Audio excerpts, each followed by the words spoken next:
Operation blue star golden టెంపుల్లో జరిగిన అత్యంత సెన్సిటివ్ మిలిటరీ ఆపరేషన్. జూన్ 1984లో పంజాబ్లో కొంత ఆర్మ్డ్ మిలిటెంట్స్ గోల్డెన్ టెంపుల్లో హైడ్ అయ్యారు. దేశ సెక్యూరిటీ కోసం ఇండియన్ ఆర్మీతో ఎన్ఎస్జీ లీడ్ చేసి ఒక హైలీ ప్లాన్డ్ ఆపరేషన్ కండక్ట్ చేశారు. ఎన్ఎస్జీ అంటే national security guard, India's elite counter terror unit. ప్రధానంగా అసాల్ట్ ప్లానింగ్లో లీడ్ చేసింది. అది అర్బన్ కాంబాట్ మరియు క్లోజ్ క్వార్టర్స్ బ్యాటిల్లో ఎక్స్పర్టీజ్ ఉన్న యూనిట్. ఆర్మీతో కోఆర్డినేట్ చేసి మిలిటెంట్స్ను న్యూట్రలైజ్ చేశారు. సైన్యం night rides, strategy planning and minimal collateral damage దృష్టితో అప్రోచ్ చేసింది.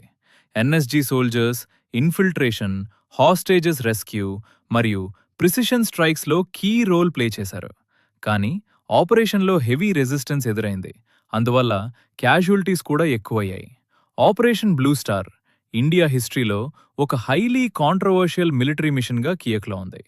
ఎన్ఎస్జీ సోల్జర్స్ బ్రేవరీ కోసం ఇప్పటికీ గుర్తించబడతారు.